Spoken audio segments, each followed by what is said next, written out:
Então, nós vamos agora passar da determinação no passado, da grande vontade de mudar as coisas para um Brasil mais positivo, para um Brasil mais forte, que nós vamos ter do passado para o presente.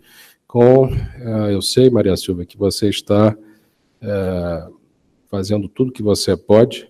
Eu torço muito, todos nós aqui torcemos muito por você. Eu acho que seria interessante na sua palestra você abordar essa questão, principalmente do saneamento, que aqui no estado do Rio a gente tem dificuldades.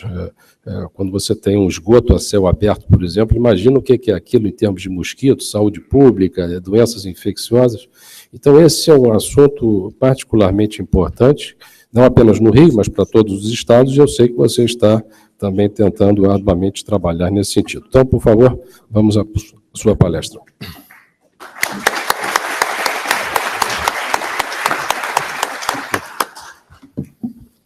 Bom, boa tarde a todos. Não preciso dizer do prazer que eu sempre tenho de vir aqui à Fundação, que é minha casa.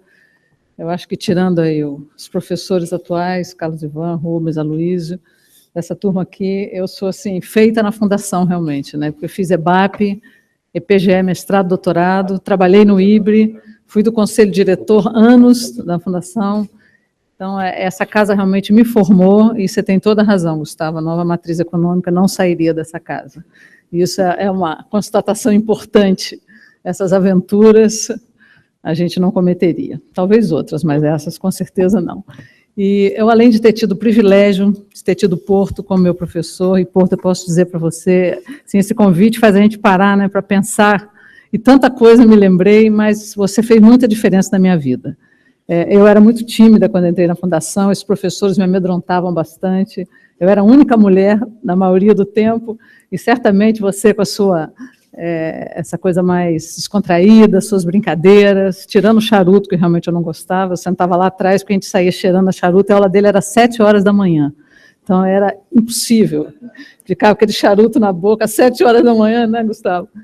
Mas, além de ter tido o privilégio de ter você como professor, ainda tive de ser colega do Gustavo, eu sempre faço disclaimer de que ele era bem mais velho do que eu, já naquela época, né, Gustavo?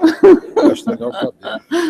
Mas é uma época incrível, né? Nós tivemos o Simo, assim, ele tinha acabado de voltar para a escola, e nós, durante 4, 5 anos, pudemos conviver com esse rol de pessoas incríveis, brilhantes. Carlos Ivan e eu fomos colegas em diversas matérias, Rubens da mesma forma, e é sempre para mim um momento muito gostoso, o professor Sérgio Lucena, o Castelo Branco, enfim, todos que fazem parte dessa casa, e a Fundação Getúlio Vargas, ela foi determinante na minha vida, é realmente um ativo que eu levo comigo, e sempre que eu tenho a oportunidade de falar, principalmente para alunos, para estudantes, e digo isso para os meus filhos sempre, eu digo, olha, educação, ao contrário do que foi dito aqui, né, pelo Cláudio, que disseram a ele lá atrás, educação é a base de tudo.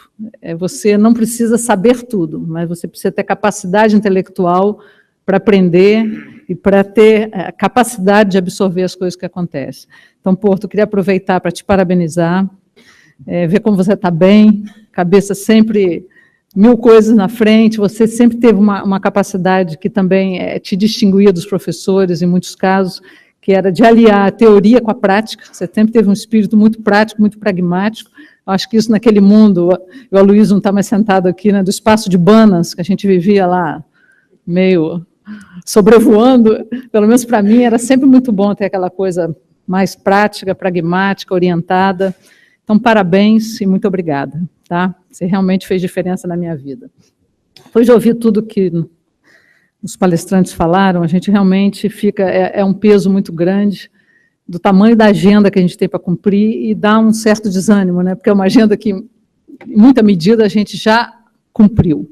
O Brasil chegou quase lá e acabou voltando para trás. Eu me lembrei, durante as apresentações, também de um outro professor, do Dornibus, que tinha uma frase que eu nunca esqueci, que sempre lembro nesses momentos, que o Brasil é o país das oportunidades perdidas. E a gente precisa deixar de ser, né? A gente achava que era para a nossa geração, agora já é para a geração dos nossos filhos, e esse é um dos motivos que me levou aceitar essa posição que eu estou hoje, porque eu acho que realmente nós precisamos virar essa página. O Brasil precisa falar a verdade para ele mesmo. E a verdade é que a gente está ficando para trás cada vez mais rápido, né? É bom lembrar, como o Rubens lembrou em relação ao Gustavo, que a gente avançou tanto nessa questão dos bancos. Imagine se nós tivéssemos bancos estaduais hoje. E essas coisas todas parecem impossíveis quando são feitas, né? Lá no passado, fazer a privatização da Vale, da Embraer, da CSN, da Usiminas, tudo parece que é impossível, mas não é. Tem que encarar, tem que fazer, e principalmente eu acho que tem uma coisa que falta, tem que falar a verdade para a população. As pessoas, eu tive uma reunião muito interessante essa semana, segunda-feira, com presidentes e membros de associações comerciais de todo o Brasil e presidentes de clubes de diretores lojistas. E falei muito abertamente, muito francamente, a questão da crise. Foi uma grande troca de ideias, muitas perguntas, e depois alguns vieram me procurar para dizer, olha, foi muito bom você ter falado dessa forma tão objetiva, porque as pessoas ainda não entenderam o tamanho da crise, ainda não têm a dimensão do tamanho do problema. E se as pessoas não estão convencidas que há um problema tão grande, por que elas vão estar convencidas que têm que adotar medidas tão duras para resolver um problema que, afinal de contas, não é tão grande? Então, assim, senhor presidente do IBGE, mostre os números, de fato. A gente tem que falar com crueza e clareza que a situação hoje, nós chegamos num ponto que a gente tem que decidir que país a gente quer ser. E eu acho que isso a gente não discute da forma que deveria. Quer dizer, qual o plano estratégico desse país? Onde a gente quer estar daqui a 10 anos, daqui a 15 anos, nos nossos indicadores de educação, produtividade, de competitividade, inserção na economia internacional. Então, eu acho que temos de novo uma oportunidade, vamos tratar de não perdê-la, né? Vamos lá. Então, eu vou falar um pouco para vocês do nosso papel no meio dessa situação, né? Hoje, a nossa conjuntura, apenas para pontuar o início, nós sabemos, é um esgotamento do modelo de crescimento baseado na expansão do consumo, via crédito e gastos do governo. Temos uma situação hoje de alto desemprego, inflação em desaceleração, mas ainda muito alta, e queda do PIB desde o primeiro trimestre de 2015, quer dizer, uma recessão acumulada recorde nesse país. Os dados que foram mostrados de desemprego recentemente, com cerca de 23 milhões de pessoas, né, que estão ou desempregadas, ou subempregadas, ou que desistiram de procurar emprego. Então, vocês imaginem a quantidade de brasileiros que se encontram numa situação de desesperança, né? As expectativas para o próximo ano começam a ser positivas, são tímidas, mas já se enseja uma inflação dentro da meta, produção industrial se recuperando e um PIB em torno de 1%, essa é a projeção que tem do Banco Central, de 1,3%, mais um crescimento, né, uma taxa positiva. Os caminhos para a retomada não vão ser fáceis, não são simples, mas a gente tem que começar a trilhá-los. Um ambiente institucional estável, isso é fundamental, e quando nós falamos de um ambiente institucional estável, falamos das reformas que foram tanto colocadas aqui. Eu falo que eu já passei minha vida inteira ouvindo falar da reforma fiscal, a reforma trabalhista, a reforma da Previdência. Gente, nós precisamos fazer essas reformas. À medida que o tempo passa, elas se tornam mais críticas e mais urgentes. E o preço que vai se pagar é cada vez maior. Então, a gente realmente chegou no ponto que não dá mais para adiarmos isso, e isso precisa estar muito claro para todo mundo. Estado forte não é Estado grande, Estado forte é um Estado eficiente. O Gustavo falou da qualidade do serviço, isso é fundamental, não se trata apenas do tamanho, é a questão da qualidade. Nós não estaríamos tão, como disse o Paulo Rabelo, vamos deixar a sociedade reagindo ou não pagar impostos. Se ele percebesse que ele tem serviço de qualidade, certamente essa atitude não aconteceria, né? Seria outra, embora nós tivéssemos uma carga tributária elevada. A questão é que nós temos uma carga tributária elevadíssima e não temos a contraprestação correspondente do ponto de vista de qualidade de serviço. O Estado forte é um Estado que regula a sociedade. Perdemos muito isso nos últimos anos também, quer dizer, as estruturas que foram montadas, as agências reguladoras, perderam bastante do papel para o qual elas foram desenhadas. Esse é um processo que está se retomando também nesse governo. Reduzir os gastos públicos, já falamos, parcerias com o setor privado, fundamental. Nós temos uma crise generalizada do Estado brasileiro e não vamos conseguir retomar o crescimento se não trabalharmos passo a passo com o setor privado. São importantes drivers dessa retomada: exportação, as micro, pequenas e médias empresas, elas são elos fundamentais da cadeia produtiva, e a inovação. Se fala muito no Brasil de inovação disruptiva, mas nós não conseguimos fazer nem a inovação mais básica, que é que a China faz em alta escala, que está tornando a China, já tornou a China, né, numa grande potência, é a segunda maior economia do mundo, que é imitar os outros países, customizar e fazer melhor. E se nós conseguirmos fazer isso, já será um avanço enorme. Eu falo que o Brasil é um país que não copia nem o seu próprio benchmark, né? Nós temos boas experiências dentro do Brasil, dentro do próprio setor público. Você tem o INPA, que é uma instituição de excelência, tem a Rede Sara na saúde, são todos cases incríveis que dão certo, mas ninguém vai lá replicar aquele modelo. Então, a gente não consegue copiar nem o nosso próprio benchmark. Se a gente copiar os nossos próprios e os dos países estrangeiros, eu acho que a gente já vai conseguir ter um avanço muito grande. E investir em capital fixo e em capital humano, sem dúvida nenhuma. Para colocar um dado de produção, falamos muito de macroeconomia, né, e Gustavo falou da agenda micro, esse quadro compara a produtividade, o crescimento da produtividade total dos fatores, colocando os Estados Unidos como referência, tá, entre os anos de 1990 e 2013. Então, nós vemos que a China, o crescimento da PTF na China, nesse período, foi 70% maior do que nos Estados Unidos. A Coreia foi 80% maior e a Índia foi 35% maior. A do Brasil foi 18% menor. Então, se não me engano, na década de 70, o Brasil e a Coreia tinham a mesma renda per capita, como percentagem da renda per capita americana. Hoje a Coreia tem cerca de 80% e o Brasil tem cerca de 20%. Quer dizer, alguma coisa nesse meio do caminho se perdeu, e o que a gente tem para recuperar não é pequeno. A agricultura é o grande case, a grande exceção dessa regra, né? Entre 1990 e 2009, a produtividade total dos fatores da agricultura no Brasil cresceu 60% a mais do que a produtividade total dos fatores desse mesmo setor nos Estados Unidos, tendo crescido 90% a mais entre 2000 e 2009. E a pergunta que se faz, de novo, né, não copiamos nem o nosso próprio benchmark. Se falou aqui, por exemplo, o Gustavo falou dos grandes subsídios que o BNDES deu, essa discussão toda da eficácia desse volume grande de recursos que foi desembolsado, a discussão se o BNDES deve ser grande ou pequeno. A minha resposta é que o BNDES deve ser eficaz. E ser eficaz é causar impacto, é adicionar a taxa de investimento da economia. Isso, para mim, é eficácia. Se ele vai ser grande ou pequeno, é resultante da nossa atuação.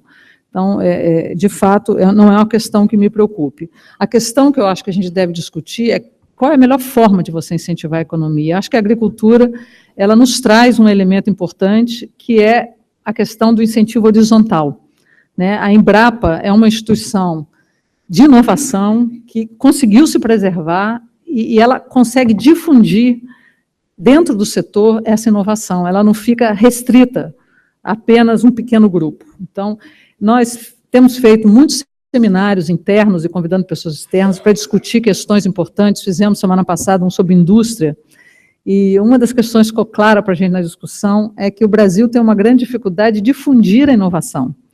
Existe até inovação, mas ela fica restrita a uma indústria, ou a um grupo, ou a um setor, ela não se espalha. Eu acho que o resultado da agricultura é um case realmente que a gente tem que usar como um benchmark para a gente procurar fazer no resto da economia. E aí eu entro com a questão da infraestrutura, que a infraestrutura, de fato, além da sua relevância, do ponto de vista de investimento, geração de emprego, qualidade da prestação de serviço, ela traz também esse componente da horizontalidade do incentivo. Quer dizer, infraestrutura é importante para todos os setores. Se a nossa agricultura tem essa competitividade com a infraestrutura que nós temos, imaginem uma agricultura com uma infraestrutura adequada, né? Um escoamento correto. Não, metade é imbatível. Então, o tamanho da oportunidade que nós temos e que está exclusivamente nas nossas mãos é impressionante, né? Então, é um crescimento com ganho de competitividade horizontal, uma grande geração de externalidades sociais, impacto sobre renda e emprego, difusão de crescimento, ampliação e melhoria na qualidade da prestação de serviços públicos, redução dos custos de movimentação interna e escoamento de produção. Quando a gente fala em infraestrutura no BNDES, e esse é um mandato muito claro do banco nesses anos de governo, a questão da infraestrutura, desculpe, ela não se restringe à infraestrutura logística, mas falamos também da infraestrutura urbana, onde se insere o saneamento, que foi mencionado pelo Rubens. O programa de concessões, que foi estruturado logo no início do governo Temer, nos primeiros dias de governo, saiu a medida provisória que se tornou lei, que criou o programa de parcerias de investimento, ele é extremamente relevante, dada a crise fiscal que nós vivemos, como eu já mencionei, e que a gente discutiu muito aqui a questão do governo federal, mas não tocamos na questão dos estados. Nós estamos aprovando no Congresso uma PEC de gastos para o governo federal, mas estamos assistindo uma situação dos governos estaduais que é tão preocupante quanto a do governo federal.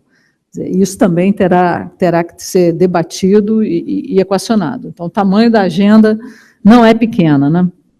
Nós precisamos, para fazer com que esse programa deslanche, de ter regras claras e estáveis, de ter projeções de retorno realistas, de atuarmos conjuntamente nas diversas esferas de governo, e precisamos de uma regulação clara, de órgãos reguladores fortes e proximidade com os órgãos de controle. Esses pequenos, que são pequenos, mas são extremamente importantes, pontos que nós demos aqui destaque, eles são um contraponto, em grande parte, à forma com que foram feitas as concessões nos anos recentes. Não havia um programa estruturado de concessões, elas foram muito pontuais, e nós temos hoje um estoque acumulado de problemas em algumas dessas concessões, ou em várias dessas concessões, que têm que ser resolvidas. Então, nós usamos muito esses casos, que são principalmente rodovias, aeroportos, para, como foi falado aqui, não cometer erros antigos, né? Vamos buscar, se for o caso, fazer erros, mas erros novos, mas não cometer os erros antigos. Então, temos nos preocupado muito nessa nova fase das concessões, em ter contratos bem definidos, com cláusulas de saída, em definir de uma forma muito clara qual o papel do regulador, qual o papel do concessionário, em abrir a competição, de fato, para os investidores internacionais. O ministro Moreira Franco tem repetido muito isso, é uma coisa até difícil de acreditar, mas os editais desses leilões só eram publicados em português. Então, até isso era uma barreira à entrada dos investidores estrangeiros, eles agora vão ser publicados em inglês, espanhol e português, enfim. Há uma série de medidas que estão sendo tomadas para que a gente tenha mais competitividade, para que tenha mais realismo, para que as taxas de retorno dos projetos, de fato, atraiam os investidores e não que sejam taxas artificialmente baixas com subsídios que não são transparentes. Se há necessidade de subsidiar um determinado setor, faça-se o subsídio. Não, subsídio, eu digo muito isso, que todo mundo fala, a gente passa de um extremo ao outro, né? Pode tudo e depois não pode nada. O subsídio ele é legítimo, se a taxa de retorno social for maior do que a taxa de retorno privada, e ele tem que ser transparente, tem que saber de onde sai o dinheiro. Tem que explicitar o subsídio. Bom, o banco, nesse programa de concessões, ele passa a ter de novo um papel central, que é um papel muito parecido com o que ele teve na década de 90, quando começou o Programa Nacional de Desestatização, e podemos imaginar hoje onde talvez estivessem empresas como a Embraer e a Vale e outras, se não tivessem sido privatizadas, né? Não sei se estariam aqui para... não estariam aqui, talvez, para contar a história. Então, eu acho que essa foi uma outra coisa que nós perdemos muito, né?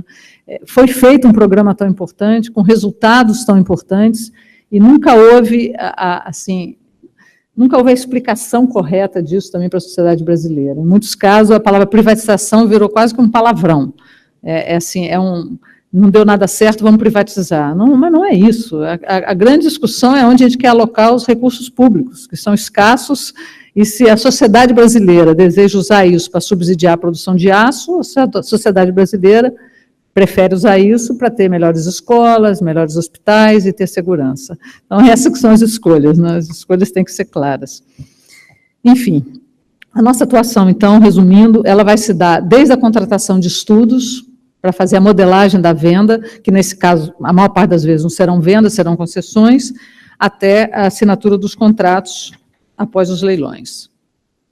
As nossas prioridades em infraestrutura, e é importante mencionar o seguinte, além do programa federal de concessões, nós também desenhamos um programa de concessões estadual. E é isso que o Rubens estava se referindo, nós elegemos como prioridade nesse programa de concessões estaduais o setor de saneamento.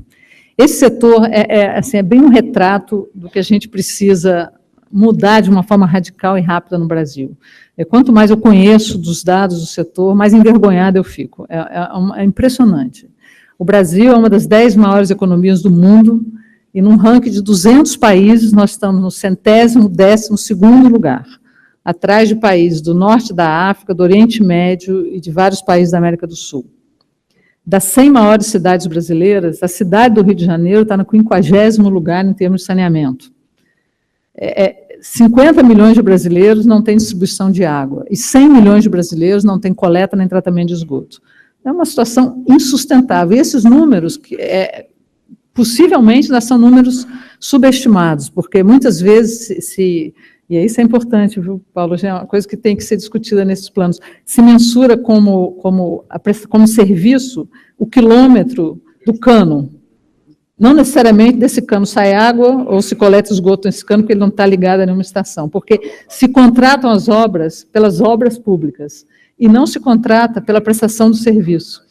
Então, é realmente impressionante. Você conversando com as pessoas do setor, quantas obras públicas foram feitas que não resultaram em nenhum serviço adicional para a população. Fez-se a obra, gastou-se o dinheiro, mas não teve o serviço na ponta. Isso não acontece no Nordeste, não, gente. Isso acontece aqui no estado do Rio, tá? Então, acontece no Brasil inteiro. Infelizmente, essa é a situação.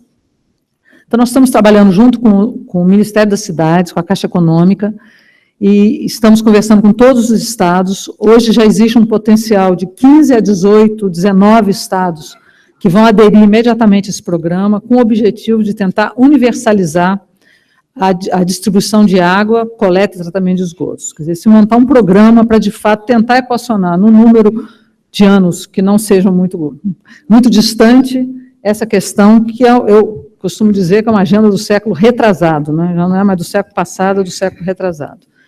Logística, não preciso dizer, rodovias, aeroportos, portos, fundamentais, ferrovias, um país dessa dimensão, e aí também vale registrar que esse ano fazem 20 anos da privatização da Rede Ferroviária Federal, que era falida quando foi feita, e hoje, se o Brasil ainda tem um setor ferroviário, é porque houve lá atrás a privatização da Rede Ferroviária Federal. Mobilidade urbana, metrôs, BRTs, etc. Energia, super importante. O BNDES está trabalhando muito próximo do Ministério das Minas e Energia e da ANEEL. Nós, há pouco, divulgamos as novas condições de financiamento de energia, que foram bastante elogiadas pelos incentivos que nós demos às energias alternativas e demais segmentos. Bom, para finalizar, só apenas uma palavra sobre as novas premissas de financiamento da infraestrutura. Nós temos reiterado nessa questão da infraestrutura, e vale para os demais setores, que nós precisamos buscar mais financiamentos privados. Falou-se aqui de crowding out, e há essa discussão também em relação à presença do BNDES. O banco hoje é o único financiador de longo prazo da economia brasileira, mas à medida que a estabilidade macroeconômica aconteça, e ela vai acontecer, não é uma questão de ser otimista, eu acho que nós não temos outra alternativa, o Brasil tem que dar certo, não é uma opção, né? Tem que dar certo, não tem por que não dar certo. Nós temos capital humano, nós temos recursos naturais, nós temos capital físico, temos inteligência, enfim, temos tudo. Então, a gente precisa realmente, e vai acontecer. Nesse momento, o banco terá possivelmente um novo papel, ele vai trabalhar mais como garantidor, como coordenador de sindicatos de bancos, mas sabemos que no curto prazo não vai acontecer essa vinda do mercado privado, do financiamento privado, como nós desejaríamos. Mas, mesmo assim, nós já definimos para esses próximos leilões uma mudança substantiva no papel do BNDES, por exemplo, sem a extensão de empréstimos ponte, que causou muitos problemas nas concessões passadas. Definimos que, no mínimo, pelo menos 20% de equity o investidor terá que colocar, e não havia esse mínimo, e definimos participações máximas que teremos em TJLP. Estruturamos também com a Caixa Econômica uma participação em debêntures, para compor esse percentual das participações. Isso tudo foi definido para essa primeira rodada do PPI, para a segunda rodada nós vamos reavaliar tudo isso, que o banco, BNDES, Caixa Econômica, FI e FGTS poderiam adquirir até 50% cada um do percentual de emissão de debêntures dentro de cada financiamento. Então, eu acho que, em breves palavras, os desafios do banco nessa gestão, eu brinco que a gente está com um pé no passado, um no presente e um no futuro, equacionar essas questões que ficaram pendentes das concessões que foram feitas. Nós temos um trabalho intenso nesse sentido, que nos ocupa bastante. Pensar o BNDES no médio e longo prazo, qual o papel desse banco que tem um conhecimento setorial impressionante, é um ativo incrível. Quer dizer, o banco realmente conhece profundamente a atividade econômica brasileira nos seus detalhes. É um banco que faz do microcrédito ao financiamento da inovação da Embraer. É uma coisa fascinante. A gente tem ali dentro todos os setores, todos os portes de empresa, e estamos dedicando uma atenção muito grande em avaliar o que a gente faz, os nossos programas, as nossas condições de financiamento, as nossas formas de incentivo, para que a gente se assegure de que está fazendo tudo da melhor forma e que a gente possa estar traçando uma estratégia para o banco no médio e longo prazo. Então, muito obrigada novamente, Porto. Obrigada por ter me trazido aqui hoje, tá?